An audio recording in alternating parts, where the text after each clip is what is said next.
alors j'en profite d'avoir un tout petit peu de répit parce que mon père et Jean-Charles sont partis chercher ce qu'il fallait pour faire des travaux dans la salle de bain. Donc j'en profite pour vous faire une petite vidéo. Oui, ça y est, nous sommes installés, nous sommes dans le nouvel appartement et je pense que cet endroit sera idéal pour filmer les vidéos puisque je suis vraiment en pleine luminosité. Alors bon, il est clair que l'appartement est super lumineux, ça c'est génial pour le vidéo, mais c'est vrai que quand on change d'endroit, il faut toujours essayer de trouver, voilà, de reprendre ses marques et d'essayer de trouver où est-ce qu'on va pouvoir filmer ces vidéos. J'espère que c'est assez lumineux et je peux vraiment pas faire mieux là parce que je suis juste en dessous d'un Velux et je vois pas comment je peux faire plus lumineux que ça. Alors, je viens pour vous faire une mise à jour de ce qui concerne ma routine teint. Parce qu'il y a des choses qui ont changé, donc comme vous le savez déjà, j'ai tendance à en faire moins. Il faut savoir que je suis vraiment très perdue concernant mon type de peau. J'ai pensé très longtemps avoir une peau sèche pour qu'au final je me rende compte qu'elle était finalement tendance mixte et voilà, que je pensais avoir une peau jusque là mixte du coup avec une tendance déshydratée. Ça par contre là-dessus il n'y a pas de souci. Et il s'avère que c'est peut-être pas encore tout à fait ça parce que en ayant discuté hier avec une super conseillère de chez Sephora, elle m'a dit, d'après moi vous avez plus tendance à avoir une peau grasse. Je suis quand même un petit peu perplexe parce que je brille à des endroits bien particuliers, en l'occurrence le menton, les ailes du nez et le front. Là j'ai cette sensation tout le temps de sécheresse et de tiraillement, donc je suis assez perplexe concernant la notion de peau grasse parce que je pense qu'une peau grasse brille un petit peu partout. À vérifier, je suis pas dermato et justement j'ai dans l'optique de consulter un dermatologue pour vraiment faire un bilan et savoir ce que j'ai comme type de peau. Alors ça va peut-être me coûter un petit peu cher, j'ai aucune idée du prix que peut coûter une séance chez le dermatologue et si vous le savez, dites-le moi. Je ne sais pas si c'est remboursé ou si ça peut être pris en charge. Non, je pense pas, de toute façon non, ça ne va pas être pris en charge du tout. Mais voilà, ce que je voudrais savoir c'est vraiment mon type de peau et comme ça réadapter toute ma routine soin parce que ça va dans tous les sens. J'ai du produit nourrissant, j'ai du produit hydratant, j'ai du produit à la soude, décapant, anti-brillance, j'ai des sérums hydratants, c'est pas du tout économique et d'autant plus que c'est juste super agressif pour la peau qui ne comprend absolument plus rien et du coup qui a tendance à se dénaturer justement parce qu'on lui en fait voir toutes les couleurs. Un coup je t'hydrate, un coup je te nourris, un coup je t'empêche d'être nourri parce que je te claque un masque matifiant, un coup donc il faut vraiment que j'arrête tout ça. Et que je sois vraiment fixée sur ma nature de peau de façon à lui apporter quelque chose qui lui est adapté et dont elle a besoin. Elle a besoin d'eau, ça c'est clair et net, mais pour le reste, je pense que le professionnel saura m'aiguiller tout en sachant que je ne veux pas de produits de dermatologie, que je veux m'orienter de plus en plus vers le 100% naturel, en l'occurrence me démaquiller à l'huile et voilà, faire des masques maison, etc. Alors c'est peut-être un petit peu redondant de tout faire soi-même, c'est peut-être une perte de temps, mais ça me gave un petit peu d'avoir 60 000 produits et j'ai vraiment envie de partir sur quelque chose de plus sain tout simplement.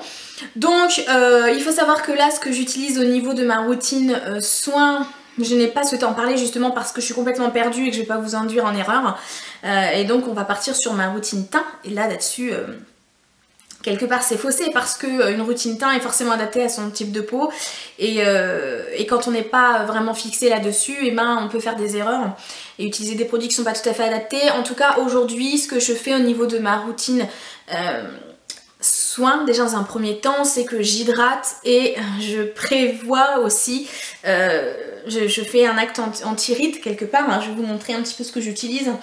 J'utilise la Ducray Ictian qui était excellente pour moi l'hiver dernier. Pour peau sèche, alors du coup elle n'est pas adaptée à mon type de peau mais je vais pas l'acheter corrige et prévient la sécheresse cutanée. Alors c'est vrai qu'elle m'apporte un confort au niveau de la zone qui tiraille mais alors sur le reste elle a tendance à me faire régresser, elle est beaucoup trop riche. Ce qu'il me faut prochainement et je vais finir ça avant de me lancer sur un autre produit parce que sinon on s'en sort pas, on a un budget extraordinaire en termes de cosméto. Je vais m'orienter vers un gel, vers quelque chose de beaucoup plus léger. Encore une fois c'est la conseillère qui était géniale et qui s'y connaissait énormément justement en peau, qui m'a conseillé de partir sur quelque chose de fluide, quelque chose un petit peu de... Oui, de plus léger, comme un sérum, comme un gel, pour vraiment éviter que ma peau régresse, mais qu'on lui apporte quand même cette hydratation. Donc je vais partir là-dessus, voir s'il existe des choses soit bio, oui, moi, soit bio, soit...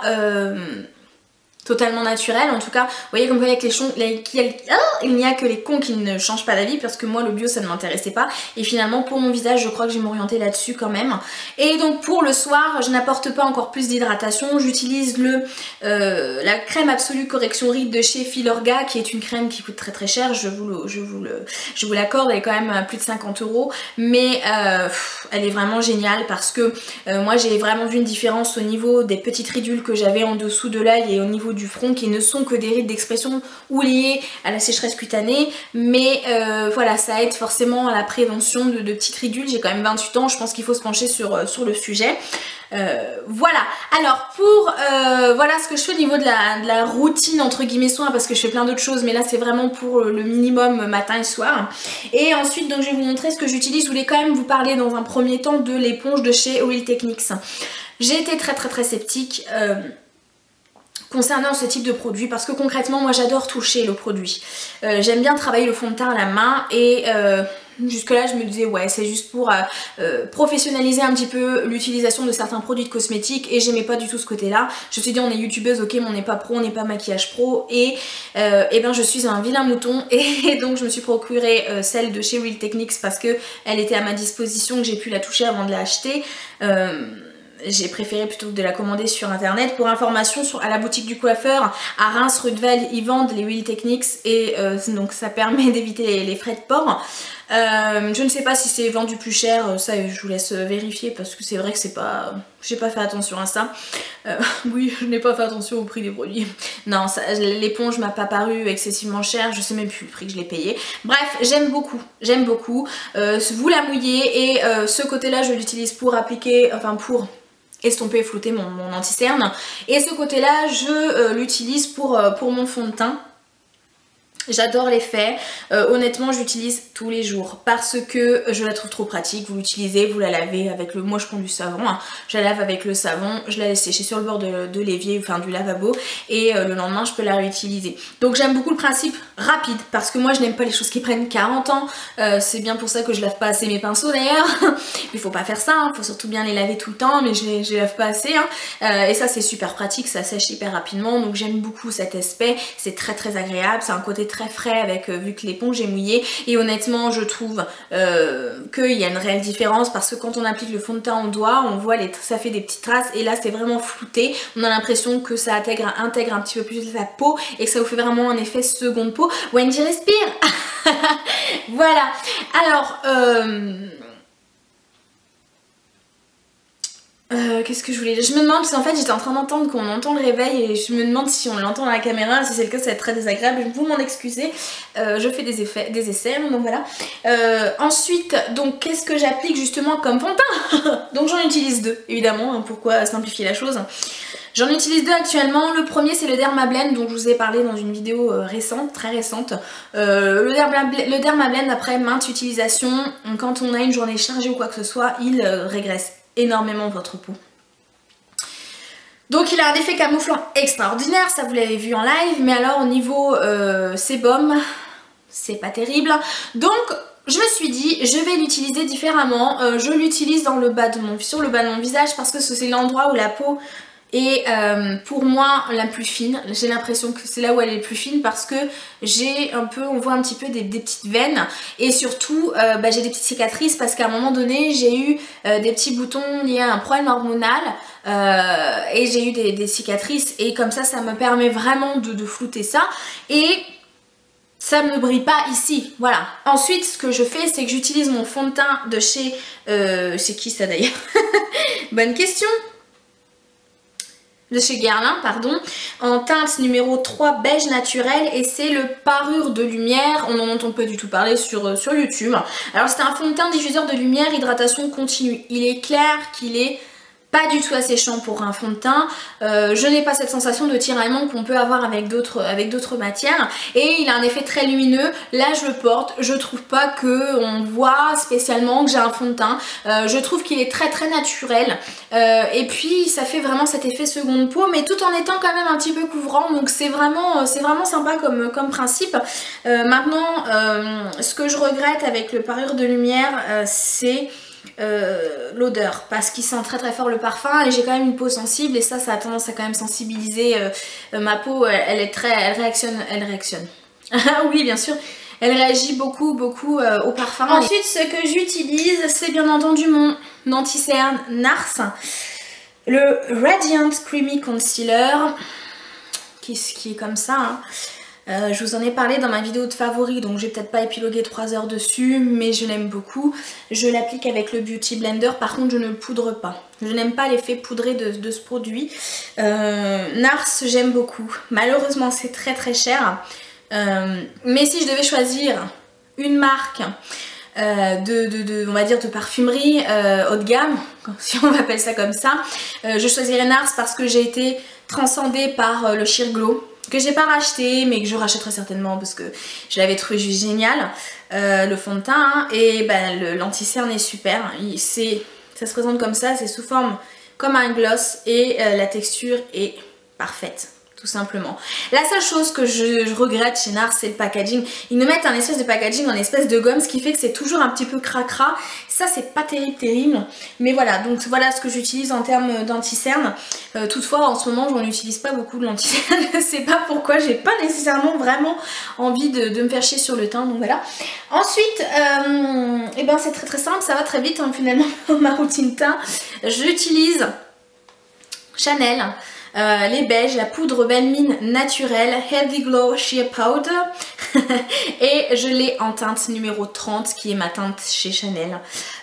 Donc moi, vous le savez, jusque là j'étais pas du tout pour acheter des produits de marque, et là vous devez vous dire attends, Guerlain, NARS, Chanel, oui, parce que j'achète quasi plus. Je préfère finalement partir sur du classique et sur quelque chose qui va me durer vraiment, comment dire, je sais pas comment expliquer, parce que il n'y a pas vraiment à se justifier de mettre 30 € dans un anti-cerne ou 40 € dans une poudre, mais je sais pas, en ce moment j'ai envie de privilégier vraiment de partir sur des valeurs sûres et en avoir beaucoup moins.